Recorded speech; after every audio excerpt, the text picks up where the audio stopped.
crazy. Hey, dude. Hey, bro, that was fucking killer, dude. Damn right, man. Super enjoyed it. Super enjoyed it. Yeah, dude. Bro, it's I. How can I put it, dude? I really, I appreciate you coming onto the stream, dude. Like, just, I think it's important, man. I really do. I think it's really important that we, as creators, dude. What one of the things I noticed, for a number of years, man, was that there was a lot of solo acts in Gears of War content, and I felt like it was really important to, like, I don't know, man. I just felt like it was really important that we as creators like collaborate, dude. Yeah. Like, you know what I mean? Because if we collaborate on stuff, I think that, I don't know. I saw what happened because that was kind of my background, dude. When I first started creating content, it was actually around COD. Okay. And so I saw what happened with Call of Duty, where people, the creators and stuff, were in each other's streams constantly. They were collaborating. They were, The playing together. collaborations can be good. The one thing that gets dangerous that I've noticed is the lurking side of things. People just expect that, right, I'm going to go live, so I'm going to go say hi in this guy's stream and let everyone there know I'm way to go live. But I'll be sly about it. And stuff like that's not support. That's not support in the slightest. Yeah, Clutchy just gave Zero a shout out, guys, so check up the top of the chat and click the little heart button. Yeah. But yeah, well, people have to actually support each other. Yeah. No, I agree, dude. I mean, I think we have to. I think if we've got each other, I just think we got to have each other's backs, dude. Like, because the community is so, it's just a smaller, like, niche community, dude, that has the opportunity to be something much bigger. You know what I'm saying? Yeah, definitely. And so it's like, bro, let's fucking, like, I'm sick and tired of hearing like the bullshit that, like, I've heard for years about Gears, dude. It's like, God, dude, can we get to the point where E-Day comes out and we just fucking blow this thing up, dude? Because it just felt like for years, Gears of War was on the cusp of something. And I don't know, dude. I just feel like I feel like we're almost there. Like we've been so close for so long, and it keeps getting stopped. That's the issue. There's this massive build up, and everyone comes together, and then it just falls apart. Dude, it's just, I don't know, man. It's been painful, bro. It's painful. Yo, Extra, what up, bro?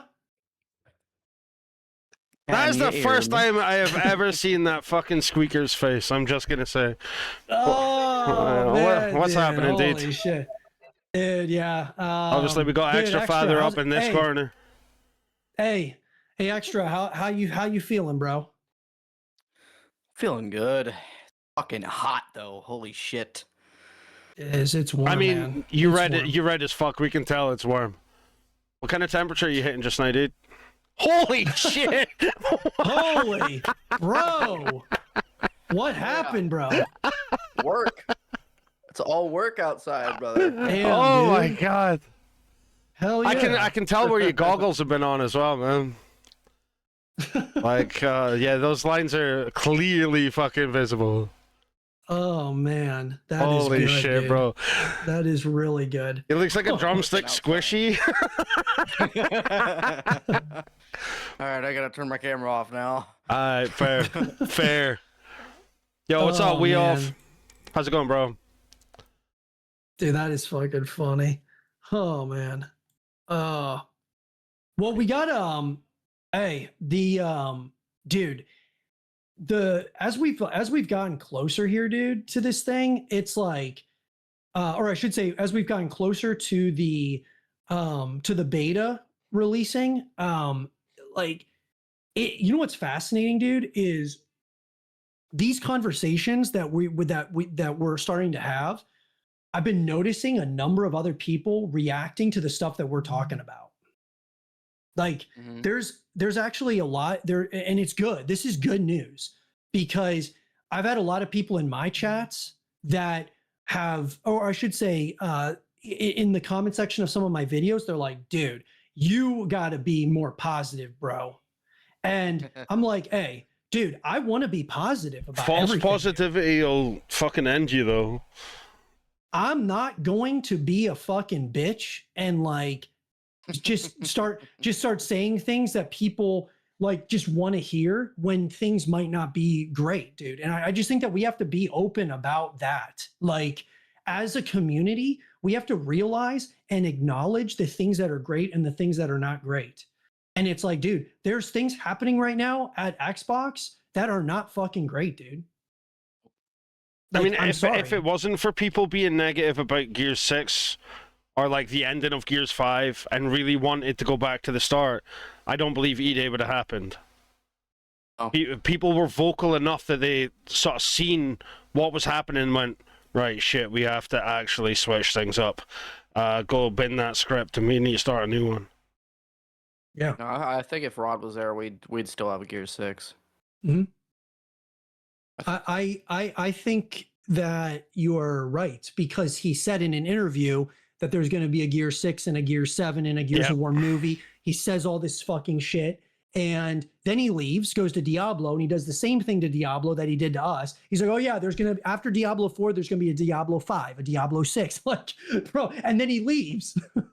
Hey, listen, I got all the love in my heart for, all the love in my heart for Rod, dude. Like, he was a part of Gears of War for a long time with the glory years of Gears, you know, from, but I love seeing the fact that he's got a vision for the future, but when there's a hole in the boat, he just jumped off it. Yep. Patch up the fucking hole in the boat. Help your team. He was there for what, a year after Gears 5? Yep. Maybe? Cool. Yep. So, yeah, I mean, studio closures are painful, but the cold facts are that studios in question just weren't performing. Double Fine put out a game about a fucking pottery fighting, and it has like 5 people peak playing on Steam. You've got to be you've got to understand that Microsoft will buy these small indie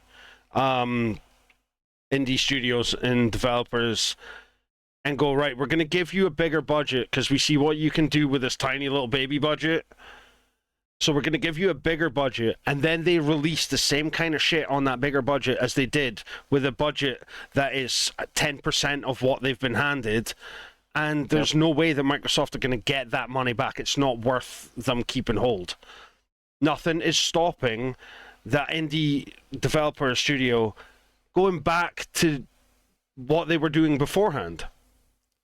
Like, the studio's only being released by Microsoft, that doesn't mean the studio itself is closing. Yeah, that's interesting, dude. I gotta disagree that, I mean, okay, so there is a report coming out about Undead Labs being a company that potentially might like be up for sale or whatever. And State of Decay 3 was actually supported by the coalition. The coalition helped make certain, I'm not exactly sure everything that they did there, but they the helped. Cool stuff. You can tell they did. And so did Obsidian. They also helped with State of Decay 3. And State of Decay 3, dude, like if you like just search State of Decay 3, like from a content perspective and everything, the content creators are getting hundreds of thousands of views. Like they are fucking crushing it. Like State of Decay 3, dude, is going to be a massive title. And the fact of the matter that they are like potential, I don't know what they're doing here, if they're going to actually like sell the IP or what, sell the studio, that is wild to me. So to say that they all deserve to kind of be shuttered, I'm going to say that some of them have gotten complacent. There is no doubt about it. Some of them have kind of sat on these ideas. Like, I think that someone who needs to be probably put under the microscope the most is Bethesda with fucking Elder Scrolls 6. Where the fuck is Elder Scrolls 6, bro? Where the fuck is it? Like, those are the questions that need to be asked. Like, so I just, to they're busy me, with Fallout 76. but bro, why? I Like, don't know. what are we doing? The longer you So- keep a game going, the more you're still getting paid for it. You're still getting your salary, even if you're not working on a new game. If you're just adding tweaks Putting skins to in an the game. already existing game, you're still getting your salary for the 20% of work that would have to go in compared to the 100% of work that has to go in making the new game. So it's the easy way out for a lot of devs that way. They go, right, we've got this much of a budget, but we've already got this game, so we'll just add to it. Rather than, right, we've been given this much of a budget, let's start on the new game. No, Like, I'm everybody gets getting a paid bonus. anyway. Am I supposed to give a fuck? Yeah. That seems to be the attitude for a lot of them. There's no excitement for the new game. It's all about job security. 100%. Yeah. And you can understand the worry about job security because the entire planet is fucking doomed. Well, I mean, yeah, that's I don't know, like some of it I think is self-inflicted wounds. Some of it is like, I've said this a lot, dude. Phil Spencer, when he was at Xbox, I felt that he had a great vision, but the execution of that vision was a totally different thing. He had a great idea. It's like, yo, let's be the Netflix of gaming. It's an awesome idea. Let's buy some studios. They create exclusive content for us. And then now we're becoming the Netflix of gaming, Xbox Game Pass. The idea is amazing. But the execution on the back end, like, the processes and procedures and figuring out all Game Pass. I mean, just, yeah, it was multi-layered there, but like the idea was a good one. It just, the execution was awful. Like it just, there wasn't this account of, I should say the problem was that if you, like Bon, Extra, and me, if we're all working at the coalition, we have to, if we get a concept art completed or we get a level completed, we got to get that approved by a higher up at the coalition. And then they got to get it approved from a higher up at Xbox.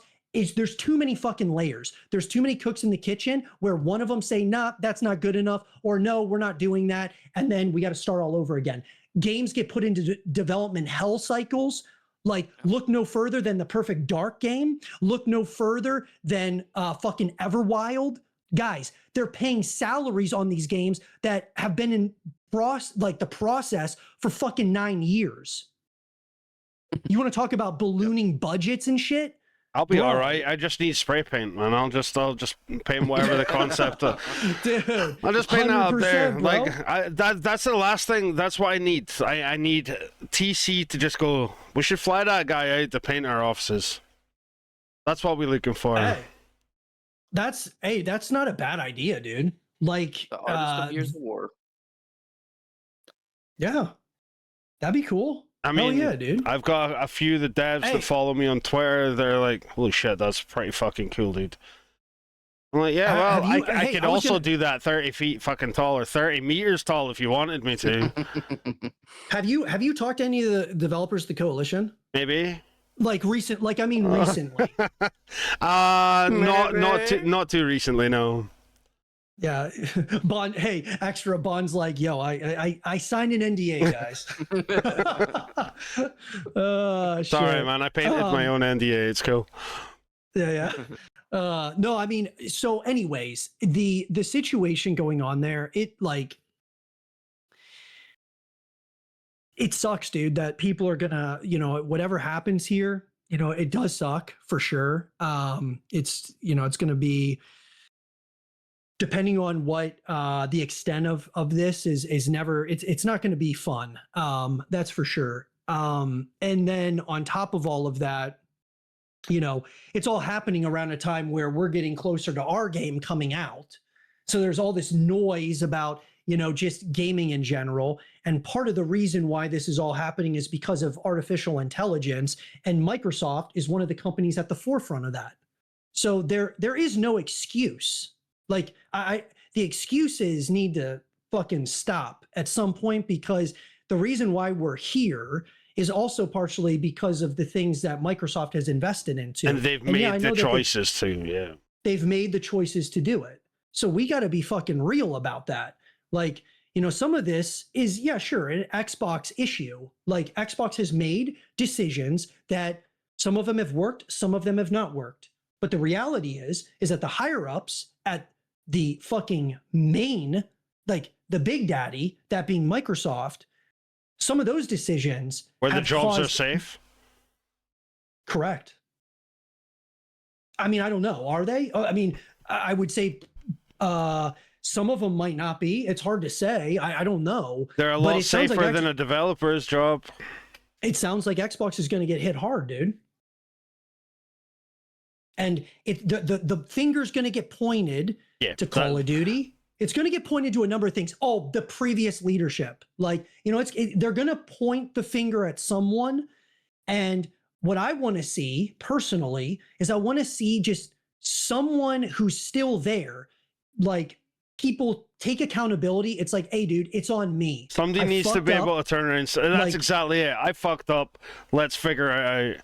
Let's figure it out. Let's move on. Let's do this thing. Because I do think, dude, that the trajectory of Asha Sharma as the CEO, I think that there is something there that could be special about her bringing back Xbox. I do think that there is something there. She has already made half a dozen positive changes that should have been made within the last 10 years that have just been put to the side.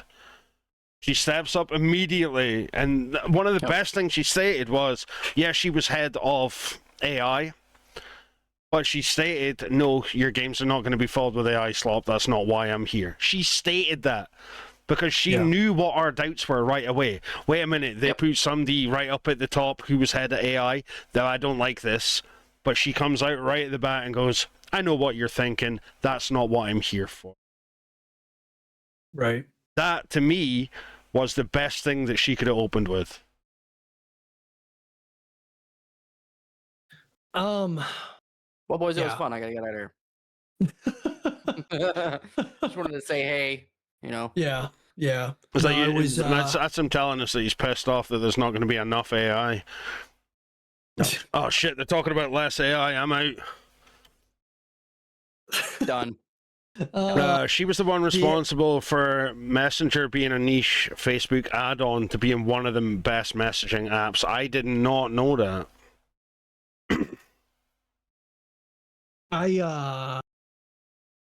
Yeah. I don't know, dude. It's a waiting game. That's all it is. It's a waiting game. Yeah, it's a whole debacle, man. But I think that, you know, even though we've got all this noise, dude, happening, we got to look at it from a perspective of, look, Gears of War, like, with all this bullshit happening around, with all the bullshit, all the noise, the ships burning, whatever you want to call it, we're getting a new Gears of War this year. We're getting a new Gears, dude. And yeah, do I think that it could compete with Call of Duty if it was going to PlayStation? Do I think that it could compete with fucking like Arc Raiders and some of these other games if it was coming to PlayStation? I do. I'm watching these games just dwindle out, though. That's the thing. It seems someone latches on to whatever the in thing is. It was like Fortnite style games. Then there's 30 different games that are exactly the same. Giant map, there's 100 of you, be the last one, win a hat. Right? That so many fucking games followed suit of that. Then the extractor style stuff. And then so many games follow that.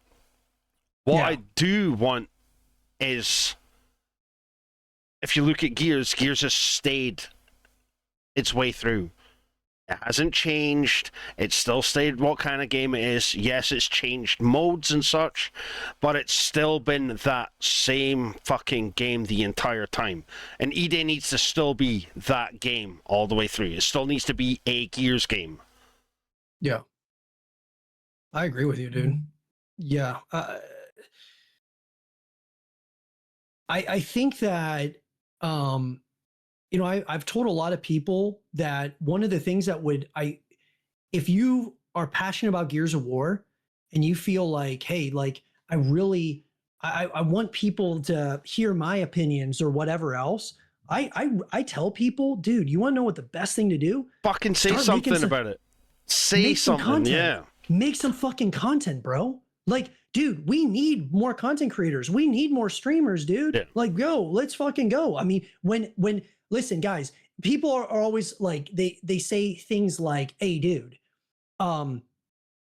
this guy has more subscribers than you, or this guy's got more followers than you. And it's like, guys, yeah, Matt, we are talking directly to you, by the way. We're talking directly to you, right? We're missing the plot here.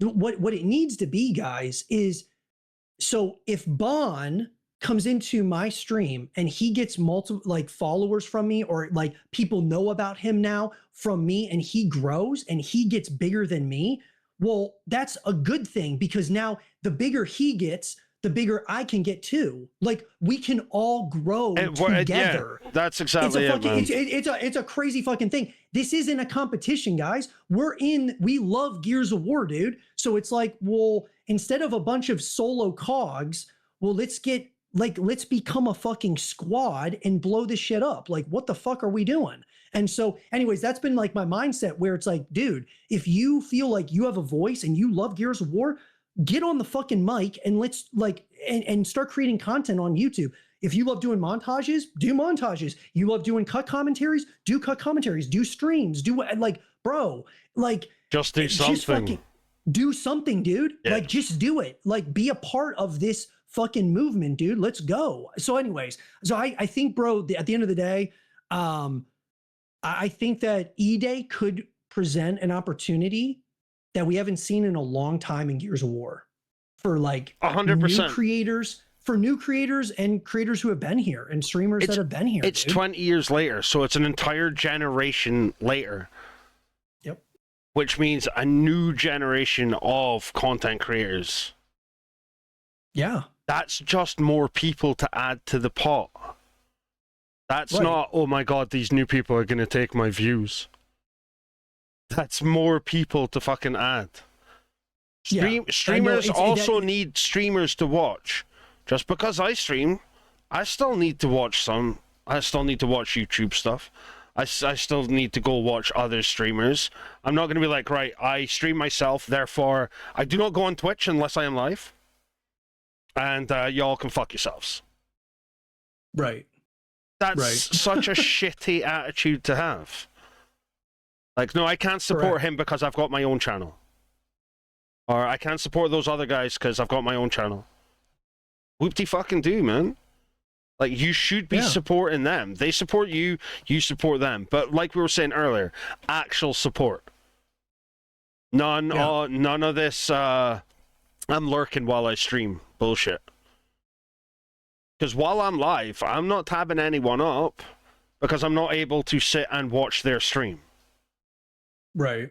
And I wouldn't expect people that are also streaming to tab me up. Incoming!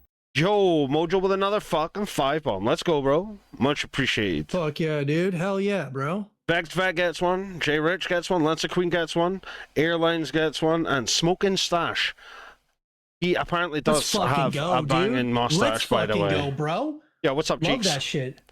And I would rather be able to grab 2 streams of who's online, because you can listen to the audio of 2 separate streams. And you can have conversations in both streams. But if I'm also streaming, there's no point in me doing that.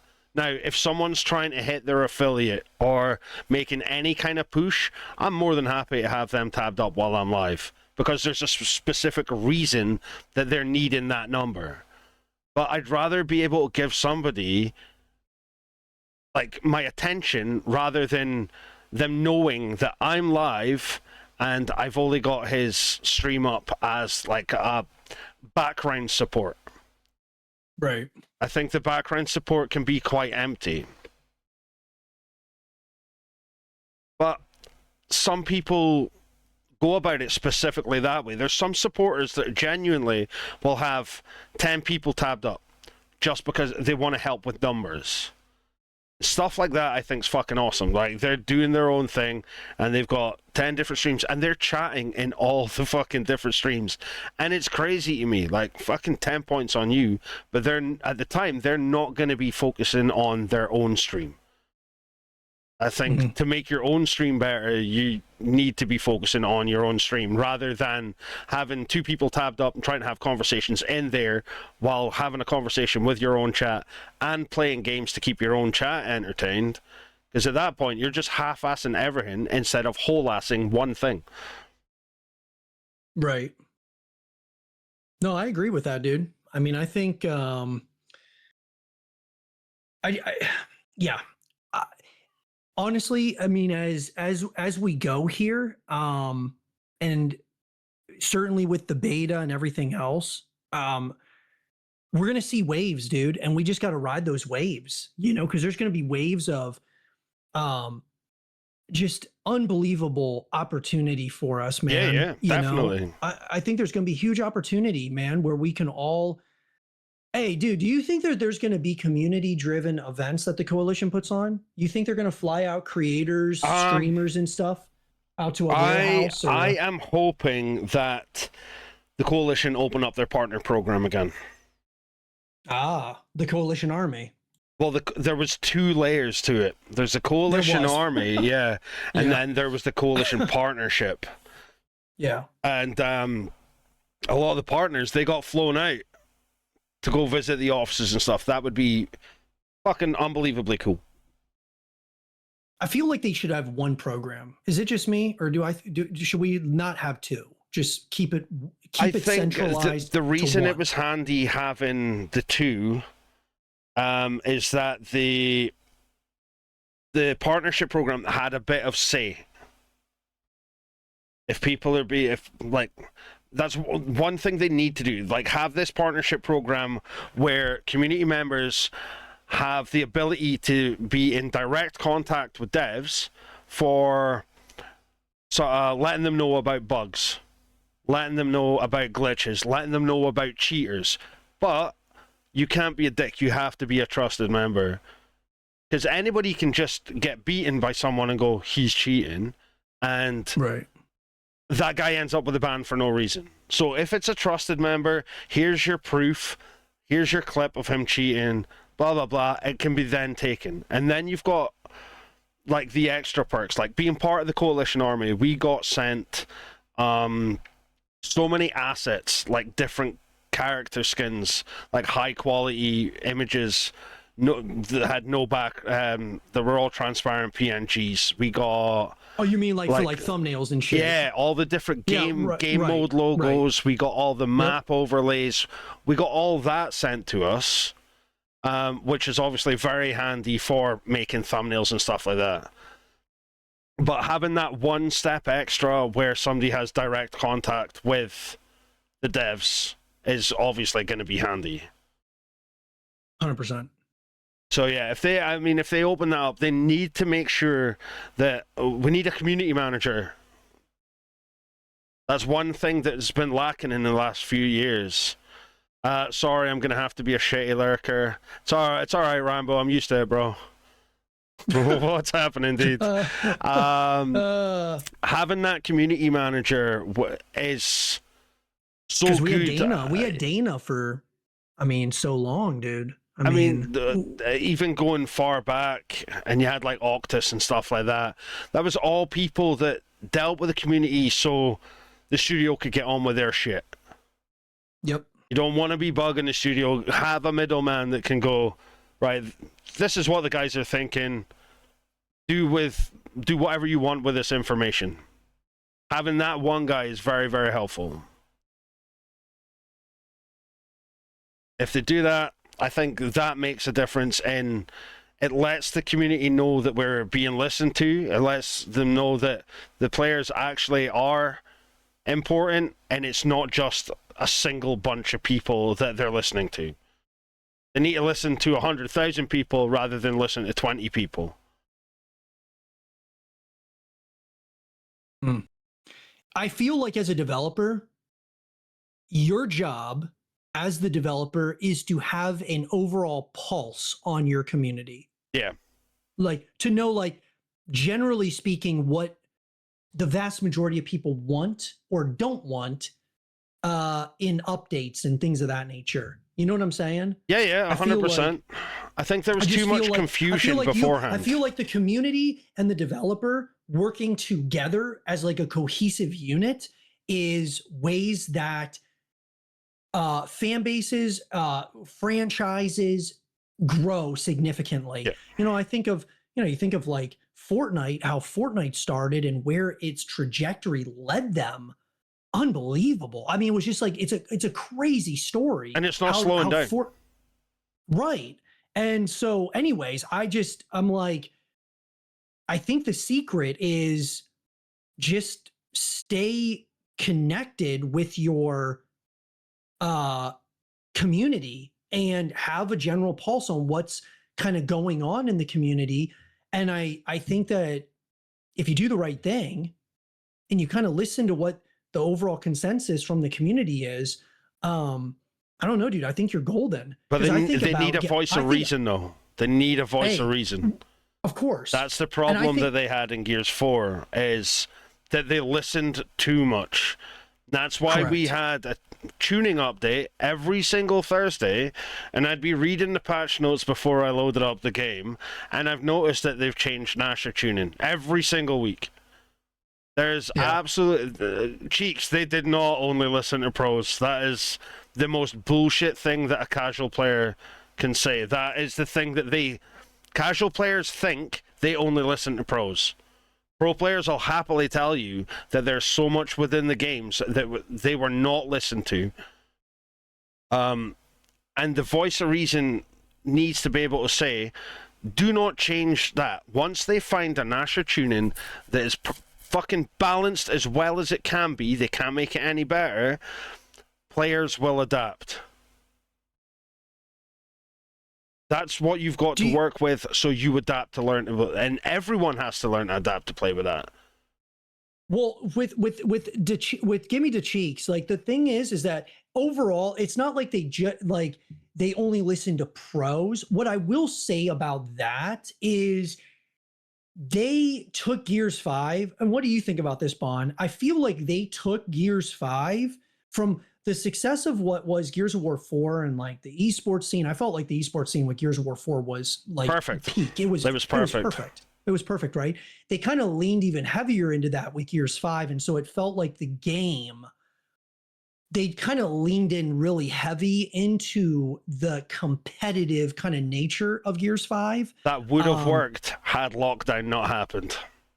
Yeah, right. You are right. Yeah. And so I think they listened to pros, but I will say that it's not like they only listened to pros. I think that they listened too much to too many clicky fucking groups of people, like, oh, we need, like, the shotgun needs buffed, and then these people are like, oh, Lancer needs, like, nerfed, and then like you have all these different clicky groups of people, and they were like kind of listening to they were trying to please every single group at the same time.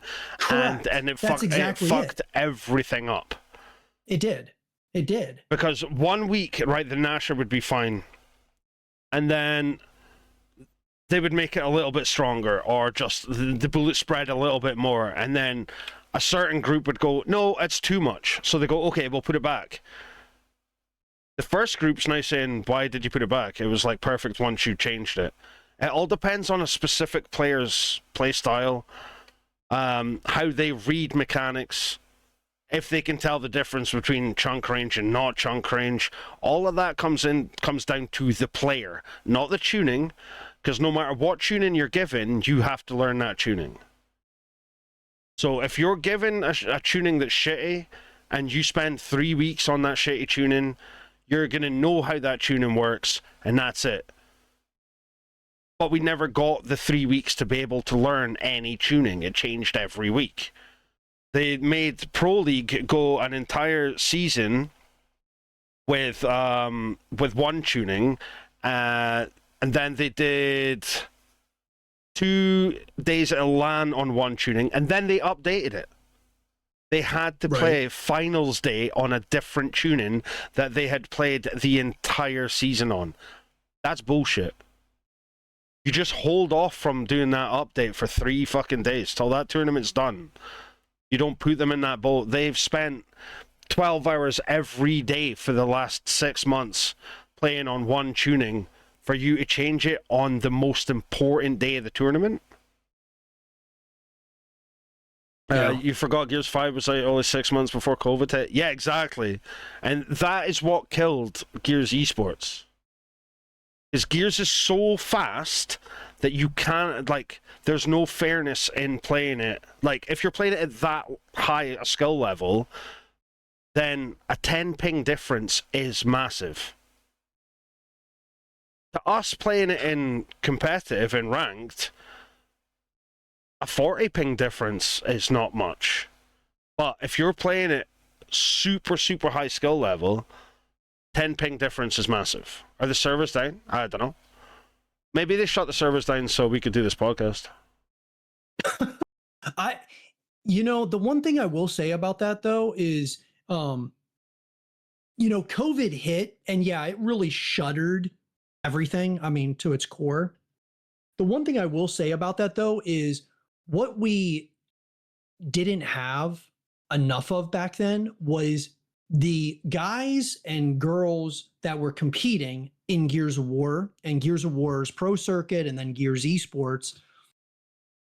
We didn't have enough of those individuals streaming the game, creating content. Like, bro, here's the thing.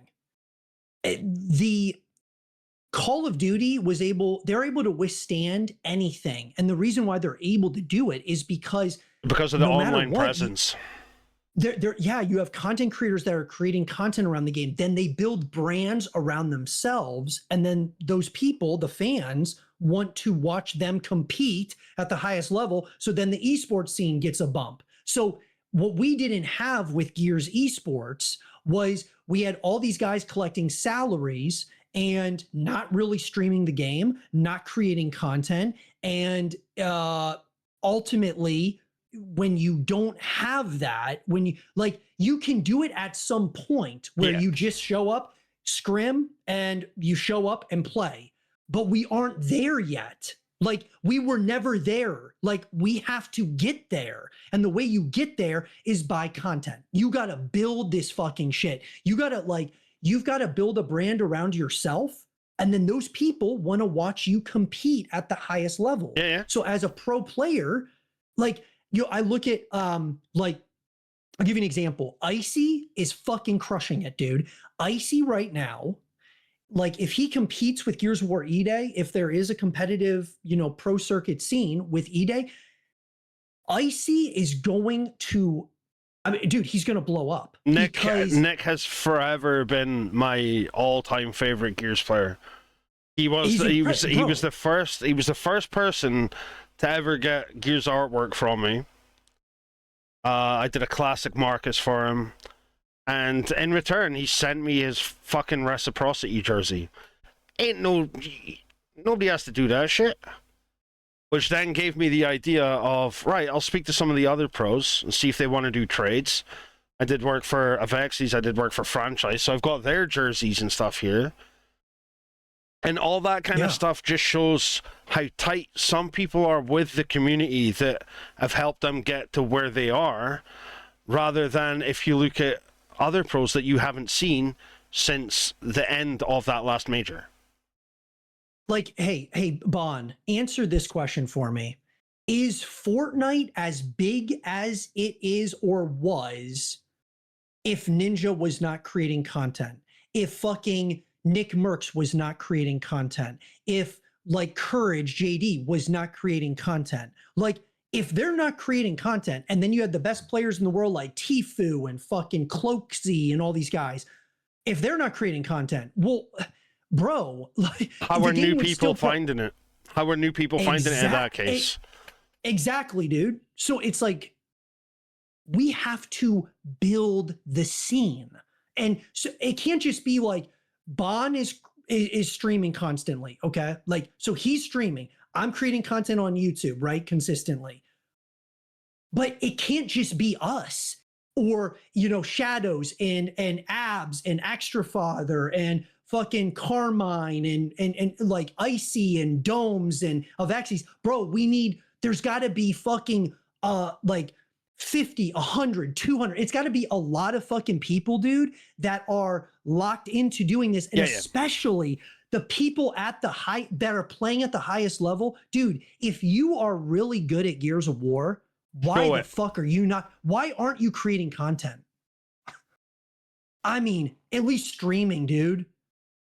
At least streaming. So, like, that's my point. My point is, dude, is that Gears esports, in my personal opinion, is my favorite esport. I believe it is the WWE of esports. The trash talk, the fucking narratives, all of it is incredible. But what would make it better or get it to the next level is you have these pro players that create brands around themselves so that when you go into the esports, you know, server, or you go into like watching the live streams and shit like that, the people who are fans of those players are watching the game. Yeah. They are watching the esports, and it just grows the scene. And then that helps guys like you and me, Bon, because then if there's an esports scene, we can do a Gears Cast watch party. We can start going to fucking events like that shit.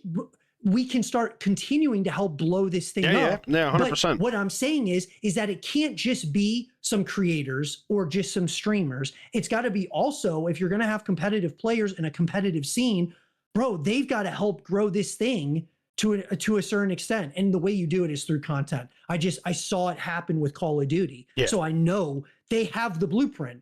The thing is, it's already happened with Gears.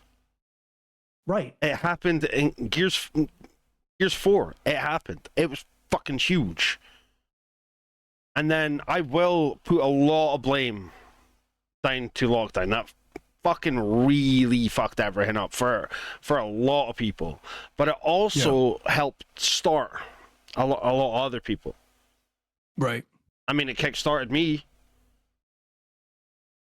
But you find out a lot of other people that it just made them disappear. Like, if they had their platform on the professional side of things, then they knew they were getting fucked. Like, how am I supposed to feel like a professional and part of a team when I'm sitting at my PC in my house? That doesn't feel like a team. That's like some like actual professional football players just playing the World Cup, but on FIFA. Yeah. Like, it doesn't make sense. There's no hype behind it at that point. So it's got to be pretty soul-destroying that something that they've worked so hard for just can come to an abrupt end. And so you can understand why, at that point, there's no need or want to go, right, do you know what, I'll just start streaming instead. Because that is completely different to how they've played the game for the last 5-6 years of their lives. Right. And teams are releasing players. Like, there's no way orgs can afford to keep paying 4 salaries for 4 players if there's no money coming back in. And how is the org making money? Yeah. How are they making money? I mean, they got sponsorships, but part of the way that they make money is by getting more eyeballs. Yeah. Well, how do they get more eyeballs? Well, the players that are on the team create content, and then those people will go back to the team and they might become a fan, and they're like, oh, I'm going to buy the merch. I'm going to buy like whatever, you know? That's exactly it. So the players have to help the org as much as the org helps the players.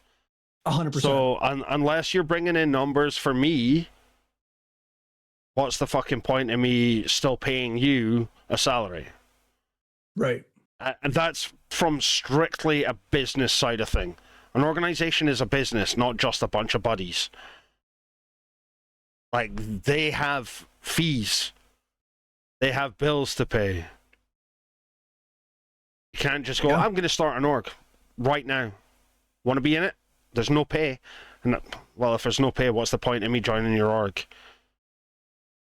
I keep getting people asking me like, Zero, are you gonna like, because I own Animal, and they're like, well, is Animal going to become a Gears of War team? And it's like, well, look, dude, like we have to structure this in a way. Like, Animal's not going to be like just a montaging team. What Animal's going to be is a content team. Like, it's going to be a content team, and we're trying to figure out like, okay, what is going to be the best way to do this? Yeah. And where we're elevating the players, we're elevating everyone, and like, could we get into esports eventually? I would love to. But the reality is that esports is it's hard, dude. It's a tough, like, you have to work. You have to work. I have put off for years so many times about starting an org or a team or anything like that, because I don't know what way is going to work out best for me and everyone else involved. I mean, I know exactly what would work out best for me, but that doesn't mean it works out best for everyone. And if it doesn't work out best for everyone, then there's a weak link. And the weak link is what breaks the chain, essentially. Right. And yeah, it's great fun. I can just go, fuck it, man. Everyone put fucking BFL at the start of your goddamn name. That doesn't mean anything. Unless you changing your gamer tag. Am I going to... Oh, and I'm not paying for that, by the way. You can pay for it yourself. Like, that kind of shit is like... That's just... To me, that's support. That's not an org. That's not a team. That's not anything like that. That's just buddies wanting to play the games and people wanting to be sort of part of that collective more than anything else. Yeah. But there's fucking levels to this shit. Well, if you're going to do something, do it right. So the way I look at it, guys, is like, I want to, I like, obviously I've been creating content on YouTube and on Twitch for a long time. And my mindset is, if I focus on creating the best possible, like Gears of War content and things of that nature, and then, you know, eventually we can stem into, you know, bringing Animal back as a team and like all of that stuff. It's just like, I don't want to rush into something and then you make a mistake. You know what I'm saying? Yeah. Like, I really want it to be like if we're going to do it, let's fucking do it right, dude. Yeah. And right now we're at a point where we just got to bring Gears back. And then after that we'll figure it out, dude. We're going to figure it out, but we got to take our time. Like, we just have to. We have to take our time with, like, obviously when the game comes out, it's going to be a full-blown sprint for a little while. But like, I'm just saying, in general, consistency is key with this thing.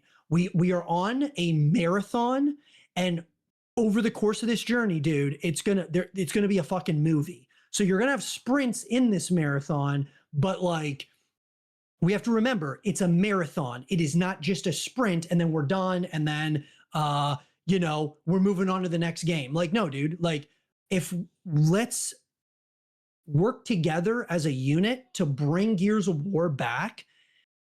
It's our favorite game. I mean, you know, if people are in the chats and there's a reason why we're all here.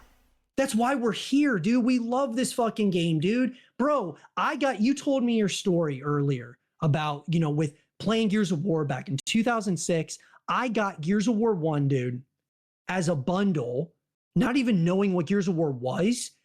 With the Xbox 360, I worked an entire summer, the summer of 2007. Perfect, man. I worked a whole summer, brother. A whole fucking summer, dude. Appreciate it. Was able to get the 360, and it just so happened to come with Gears of War. Yeah. And from that moment onward, dude, it was over. It was over, man. And so, anyways, we all have our stories of how we got here, but it's like, bro, I was creating content around a number of different games. But what brought me like to where I was like, because I've been creating Gears of War content for years. Yeah. But like what got me to lock in on just Gears of War was people in my personal life and people on YouTube talking shit about Gears of War. And it was the simple fact of the matter is that a lot of people, what they were saying about Gears of War at the time was true. All right. And I could be one of those people, dude, that's just going to sit there and bitch about the way things are. Or I could be someone who wanted to do something about it. And I was like, dude, let's lock in, dude. And let's be a part of the change we want to see. If you have a platform, fucking use it. Use it, dude. Fucking use it, bro. Like we've got to, I don't know, dude. We've got to be the change we want to see, dude. Yeah. Like, I don't know. Obviously, somebody was listening over at the Coalition when with all the, you know, the things that happened with Gears 5. Like, there's a reason we don't have Gears 6 right now, dude. Yep, 100%. There's a reason. First of all, it's not called Gears E-Day. It's called Gears of War E-Day. I mean, like, and so they stated that we are bringing back the war. By the way, I'll be up for an appearance in the future on your best behavior. Better fucking be on your best behavior, man. But yeah, dude, I don't know, man. I'm really excited, dude, that like the Gears of War community, we're a tough community, like, because we've been through some shit. And I feel like it's an awesome community. It's a tight-knit group of people of like just that are passionate about this thing. And I really think that I want everyone to be able to experience it, dude. And that was part of the reason why I really wanted Gears of War E-Day to come to PlayStation, was that more people would get an opportunity to play my favorite game. You know what I mean? And maybe it'll still happen, dude. Who knows? Maybe it'll come. It's there. They fucking made it with PlayStation in mind. So all they got to do is be like, you know what, guys? We decided it's no longer just going to be an exclusive. It's going to come to PlayStation a year later or whatever. Give us second wind or like a second boost. You know what I mean? Because PlayStation would do that, especially if E-Day is great. If they do that a year in, it makes a massive, massive difference for E-Day. Huge. I mean, I think that adding a whole second player base. Right. Imagine, dude. Imagine. Because, I mean, you know, PlayStation to Xbox, I mean, it's like, it's not even close. I mean, you know, you're talking fucking 75, 80 million units that the PlayStation 5 has sold. And we're over here with 35 to 40 million between the Xbox Series X and S. It's like, you're going to go to 75 million more households. Like that, the potential of that is extraordinary. Yeah. And especially if the game is great, dude, we're fucking back. Like, I mean, we are fucking back. There's been enough traction. We know that the people that are serious and are not there just to bitch about console wars, the people that are serious want fucking E-Day to be on PlayStation. They're disappointed that it's not coming to PlayStation. They expected it to be coming to PlayStation after the Reloaded shit. Yeah. And then you see the other side of the comments giggling about it. And then you're like, wait, so you're giggling on not getting a game that a higher percentage of your own player base wanted. You're laughing about it because you're living 10 years ago when console wars was real. That makes me laugh. I've seen so many comments that are from Xbox players on Twitter saying that it's saddening that it's not going to PlayStation. And the replies I see from PlayStation players are almost like, well, you're on PlayStation, just get an Xbox. And he's like, well, no, I'm not on PlayStation. I'm an Xbox player. I was wishing that we could play the game together. I'm not on the side of, haha, you're not getting the fucking game. And I'm not on the side of, haha, we're back to exclusives. I'm on the side of, why can't we just all be friends? I'll say, dude, I'll go a step further than that. I'll say that if you are an Xbox fan and you think that, like you're like happy that Gears of War E-Day, like if you're an Xbox fan and you're a massive Gears of War fan and you're happy that it's an Xbox exclusive You're because not a Gears fan. We're gonna stick it to fucking PlayStation. Like, I will tell you that you are the type of person that is okay with mediocrity. Yeah. You are Yeah. okay. You are okay being complacent with where we are instead of seeing the fucking growth that this thing could do if it went to PlayStation. Yeah. I think that that's what it is, dude. It's like, are you okay with just being a niche kind of game? It doesn't Or hurt do you Xbox, but it hurts Gears. That's Right. the issue. That's what I'm saying. I'm a fan who wants Xbox to keep making consoles. Exclusives help that. Exclusives only helps that in the way that, okay, I have to get the Xbox, but you got to remember that Game Pass games, right, that are Xbox free as long as you're on the subscription. If you're on PlayStation, you don't have that. You have to pay full price for that game. All of that money is going back to Xbox that can help them keep making consoles. Well, let me say this, Bon, about that. Like, I love this. I love, like, dude, you like, I love your community. Give me the cheeks. He's been in my. I fucking love it. Well, listen. Here's my thing with that. Okay. The reality is that if Gears of War E-Day was designed to be, I understand if you were going to say, if Asha Sharma said, hey, we're going to make Gears of War E-Day a console exclusive, but we're going to do it as a launch title for Project Helix, now I understand. Yeah.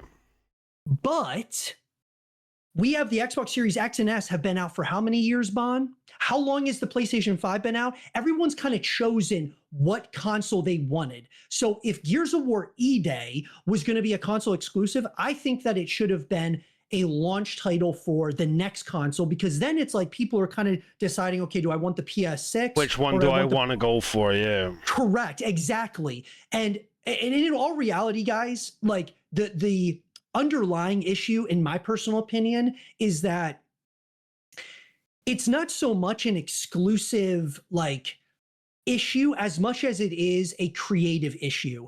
I look at these studios and I say to myself, like, the games that have been around for so long should now be going to other platforms for other people to experience. And you as studios, as a platform, should be creating new ideas that are the new exclusives for the current generation. Yeah. So like, for example, bro, the only other motherfucking game that is a console exclusive to Xbox besides Gears of War E-Day is Clockwork Revolution, which is a brand new fucking IP.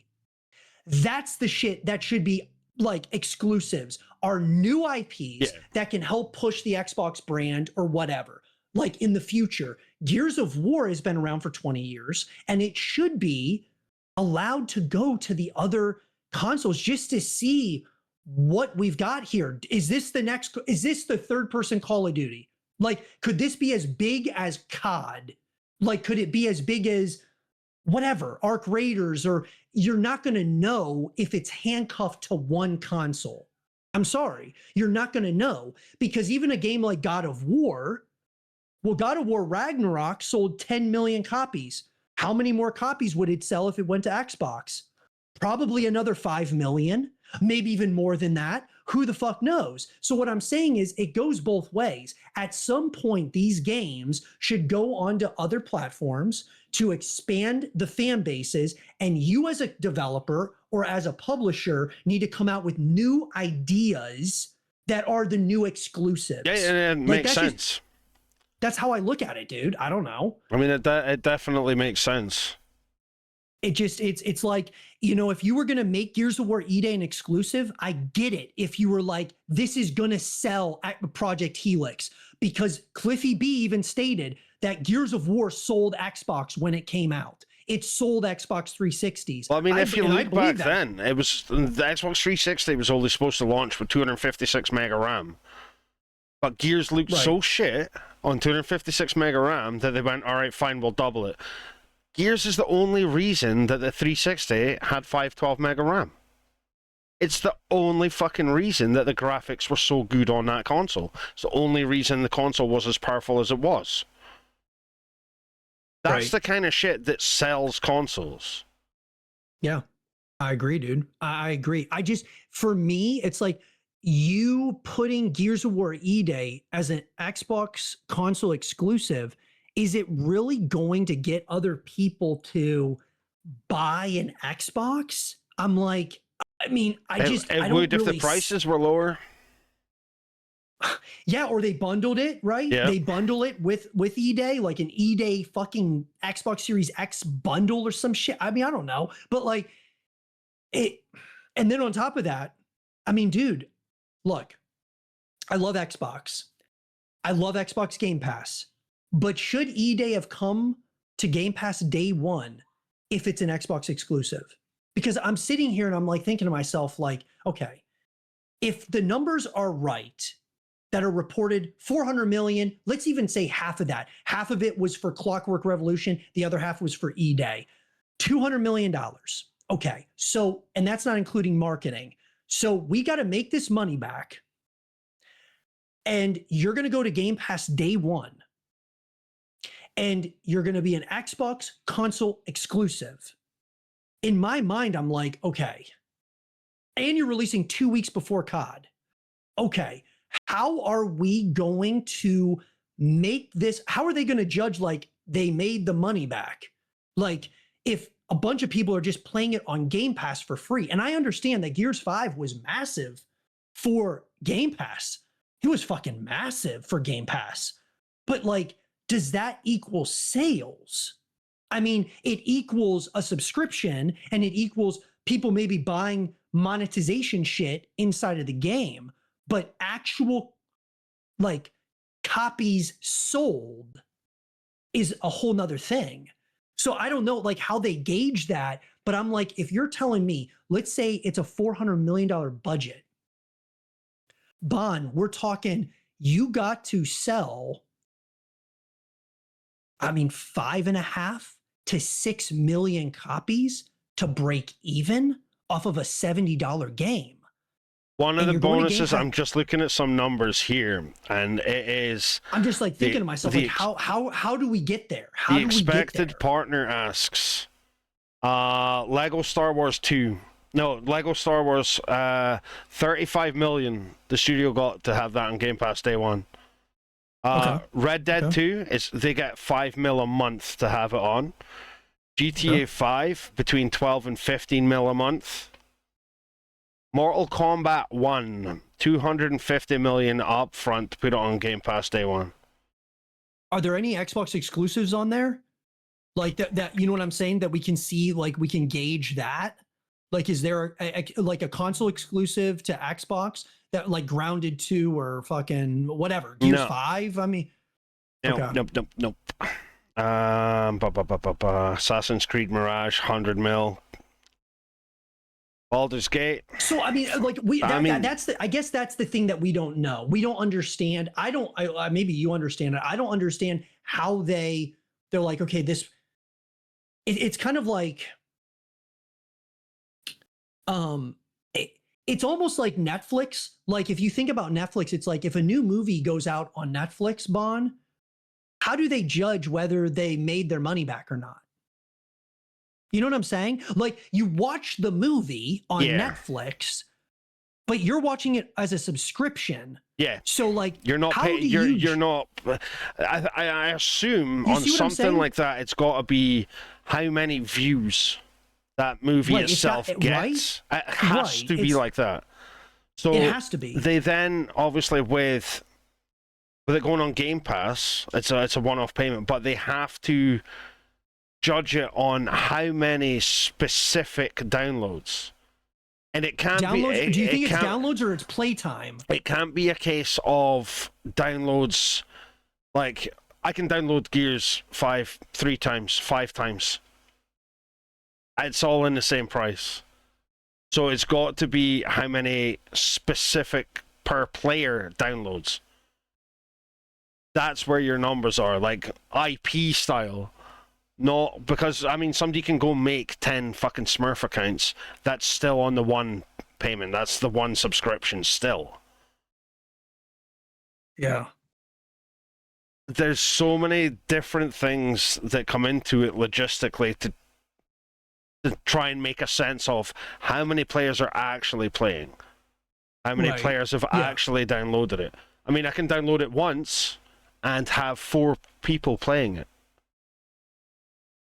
Yeah, it's just judging like, okay, what percentage of your monthly subscription is going to go to the developers, that being like the coalition, if you're playing the game, you know, couple hours a day or whatever. Like it's just it's a very interesting thing to me, because like the whole, even like royalties for Netflix, for example, like they're still trying to figure that shit out. Yep. Like, how do you get a royalty from something that's based off of a subscription service, like as an actor or an actress? And so anyways, it's kind of, we're getting into the weeds a little bit with it, but it's good because this is shit that needs to be talked about. Yeah.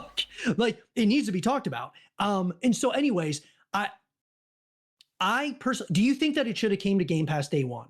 I guess is ultimately what I'm asking. Yes. Okay. And one of my reasons behind that is it's only the base game. You get no fucking perks, you get no extras, you get the base game. You want early access, you've still got to pay for the premium upgrade. So they make money off of that. Then you've got people that are completely against Game Pass, of which there is probably just as many people against Game Pass than there are people that use Game Pass. Some people can't justify paying this set price every month if they only play 3 games. They just buy the 3 games and they've saved themselves how much over a year? Now Bleach, she plays fucking everything. If it's on Game Pass, I'm gonna give it a shot. She gets her money's worth on Game Pass. Which in turn, obviously, I don't play many games. I play Forza and I play fucking Gears. I don't play much at all. And if it was just me, if it wasn't the pair of us, I wouldn't be using Game Pass because I would not get the use out of it. Right. So you got to find that balance. The people that are in the same boat, they wouldn't get the use out of it. They only play this. They might as well just straight up buy the fucking game. Now, even with all of those people that have just bought the game outright, that is in addition to what Game Pass is already paying them to have that there. Now, did EA get a one-off lump sum? Like, that's the bigger numbers. 150 mil lump sum, right? You get to put it on there day one. Or are they going to be sort of drip fed it monthly? Here's 10 mil a month for the entire time that it's on there until there will be a contracted point, and it will be until you stop having enough players to justify us giving you that 10 a month. Yeah. If it drops a bit, then we go to 5 mil a month, and that's still money coming in every month. But hard to judge a budget when it's owned by Microsoft. Yeah, 100%. Yeah. The fact is, we don't know exact numbers, but if you look into things and how business works, you can break down certain things. Like I did a full breakdown earlier on that number that we got, the 400 million. Right. And between 150 and 180 million of that has been the salary for 200 people over the last 5 years. That wasn't the Gears fucking budget. That was TC's budget for everything. The biggest budget of owning a business, dude, or I should say the biggest expense is going to be fucking payroll, dude. Yeah. So you're almost at halfway, and all you've done is pay your staff. You haven't even started doing anything. Right. You haven't started designing anything, because everyone there, when it gets to UE5, everyone needs an upgrade. Everyone needs a new PC, right? And they don't have a grand and a half PCs unless they're using them to test on. They've got the best of the fucking best. They need a PC that will render shit a lot fucking faster than your average home PC. They've got servers built in there. You got to pay for server upkeep, so everyone gets their new PC. Now, not all 200 members of Coalition staff all work on PCs. Everyone's got their own fucking laptops or tablets and all that kind of shit. All of that comes in your budget. No one's being told, go out, get yourself a fucking tablet. That's going to be your work tablet. You don't have to pay for that. Like, that's your work. Your work covers that. They need offices. You got to pay rent and shit like that. All that comes in their budget. Everything that you think of comes within that one number that we've been told was only to make Gears ED. That doesn't make any sense whatsoever. Because if that was the case, then the true budget overall would be 800 mil. Yeah. Who the fuck's being handed that to make a video game? Right. GTA? There's a reason. Like, because there's one GTA is purely, we can release a game every 10 years, people will play it, and people will spend an absurd amount of money on shark packs and all of that shit because they want to buy a flying motorbike that you can shoot rockets from. Right? And people will do that. People will spend thousands every single fucking month on GTA. GTA will make its money back no matter what. Not in the first year, though, because there's no online in the first year. People going to be chilling playing that story. Not a flying motorbike? Yes, you heard me. Flying motorbike. Can't remember what it's called, but they had one. And it was a go-to for all of the cheaters as well. They'd fly about on that motorbike, and you don't even get to spawn the oppressor. That's the one. Fuck you, Clutchy, because I know you used it. The fact that you came up with that super fast, I know you were one of them. You were just flying about the sky, waiting for people to spawn in. Right now, the character spawns in before you see on your screen that you've spawned in. You've already killed that guy. You're just starting to load back in, and you're lying in the middle of the road in bits. Like, what just happened? Like, I didn't even say hello to anybody. And people spend literally thousands every month doing that. And if you've just got... How many players are they going to be looking at? They're going to be looking at easy 10 million. Now, you take 10% of that, right? You just take the 1 million spending... If they spend 100 quid a month, that's 100 million in that month. Right. If people are buying shark packs a lot, and some of the bigger spenders, you can be taking in 500,000 a month. Easy. I think a lot of us will play on Game Pass, but upgrade for the early access for $30. Yeah, 100%. That early access is going to be fucking busy. Yep. Right, that's going to be busy because it is a perk for any sort of Game Pass subscriber. They're already paying for that anyway, so why not just pay the extra 30 rather than the 90 to get the game and the premium upgrade? They're going to spend that. The 30 is easy for people. 90 is a number that you go, I don't want to spend 90 on the game, blah blah blah. 30 is like, you don't even have to think about that. Then you've got the sales coming in from the super sexy statue.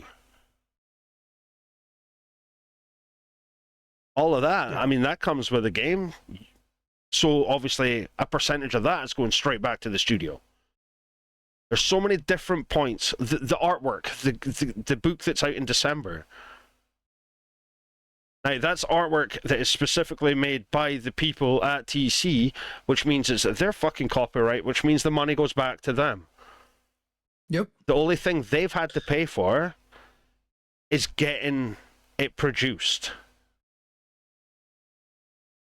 I'm excited for that book, dude. Yep. I'm going to release my own book of Gears artwork that I've done. Fuck it. You should. Yeah. for sure. I think you should. I mean, And then I'll fight them when they send me a cease and desist. You think Karen Travis will make another novel? Dude, I fucking hope so much. I Yeah, genuinely, I hope so much. I got a follow Me from too. her the other day on Twitter, actually. Yeah, she followed me too. She is Yeah. super fucking sound. Yeah, I And got to get her on the Gears cast. she's for a sure. hell of a writer. Yeah, she is, man. She is. Yeah, I'm gonna get. Hey, Karen, if you're watching, let's make it happen. Yeah, no, that'd be awesome, dude. That's no, I mean, there's so much optimism, dude. There's a lot of excitement. There's a lot of concern, and I understand the concerns, dude. We're closer, dude, and I'm really fucking excited about this. But People's the more negative side of people seems to be the ones that have zero insight to what it could be, or zero thought to what it could be. I said earlier, there's nobody that hates Gears more than Gears players. It's almost like it is cool to hate on the game. Now that's cool, but you're hating on something that you literally know nothing about yet. Like, they're coming in the chat, fucking PvP's gonna be garbage because I can't do this and this and this and this. You don't know that. You haven't seen anything. yeah, I agree. That's a soft mindset for sure. Like, just give it a fucking minute.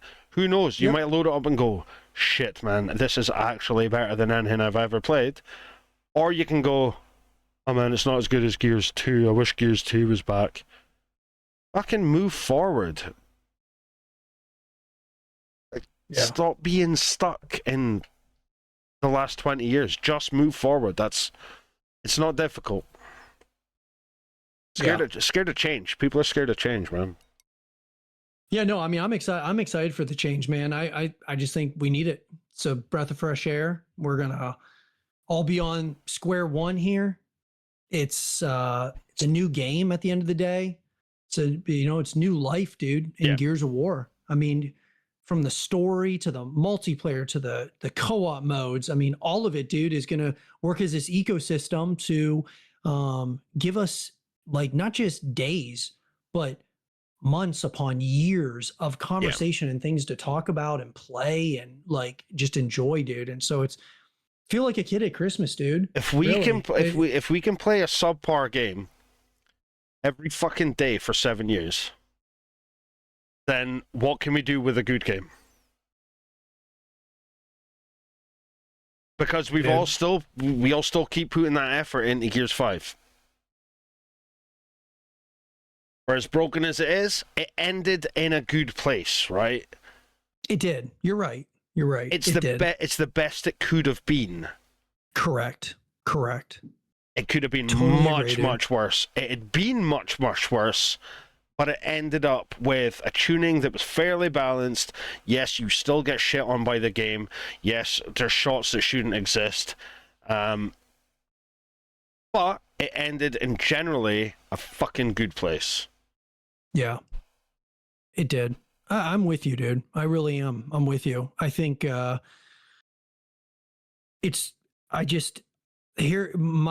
biggest prayer, dude, for Gears of War E-Day is that we don't have a launch like we did with Gears of War 2 for E-Day. I want us to have like a really good launch, bro, because we can't afford to have a bad launch right now. Like, think about it.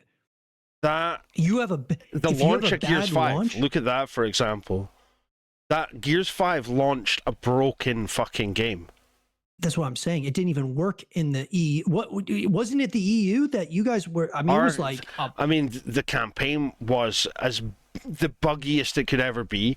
There's people still to this day that have had to go back and restart their entire campaign because their jackbot was bugged the entire time. I quit Gears 5 after 2 weeks of playing it because it was that fucked, and I didn't come back until Operation 4. See, and that can't happen. That can't happen. No, because I'm not the only person that did that. Fuck no, dude. It happened dude, a lot. It happened to a lot of people, bro. And how many people never came back, though? You got to take that numbers into consideration. That's what I mean. Like, bro, like if we have a shaky launch, well, in 2 weeks, people are like, oh, we got Call of Duty. And then a month after that, you got GTA. And then, like, I mean, you start getting forgotten about. And it has to launch perfect. It has to launch perfect, dude. Like, it's got to be, like, it's got to be perfect. And that's why these stress tests, that being the beta, is going to be so fucking important, dude. Like, test the servers and just, like, you know, fixing bugs and glitches before they even, you know, it becomes an issue when the game launches. So that's where that's the thing that I'm praying that the launch can be the best launch we've ever seen. Yeah. Because it's just felt like we've had a number of Gears of War titles, even the great Gears of War titles, like Gears of War 2, dude. What an unbelievable game, but what a fucking terrible launch, dude. I mean, it was, dude, it was painful. It was painful, bro. Yeah. Oh, you know, for such a great game. And I just don't want that to happen here, man. I mean, I understand there are hurdles in every launch of any fucking game. But being able to keep them to a bare minimum is where you need it. So, or you need to be able to, shit, we've just spied that, and rectify it fucking immediately. I don't want the servers going down for 6 hours while you do a fucking baby patch update. Update it live. Fix it while the game is live. We know it's possible. We've seen it happen. Right. What's up, Nox? The podcast was finished like an hour and a half ago. We're just chatting now. Yeah, we're just bullshitting, brother. We're doing the after hours. Hey, yeah, dude. Bon, dude, I really appreciate you, dude. I'm gonna get off here, but no stress, man. We almost 3 a.m. I should probably go. Yeah, dude. I really fucks with you, dude. I really appreciate you coming on the Gearscast. You're welcome at any time, dude. Appreciate Just it, hop in when we're fucking live, dude. Hop in. Hey, chat. I fucks with all of you. I love you guys, man. Show some love to Bon. It's a fucking grind, dude. Get into E-Day. It has been a grind, and we're gonna go into this fucking abyss together, and we're gonna come out on the other side, dude. And I'm all in for it, dude. I'm excited to go on this journey, dude. Fuck yeah, man. Fuck yeah. I appreciate you, dude. You have a good night, dude. I'll talk to you soon. All right, thanks very much for having me, dude. Of course, bro. Been great. Take care. Catch you later, bro. I'll see you, man. Later. All right, there you go. There you fucking have it.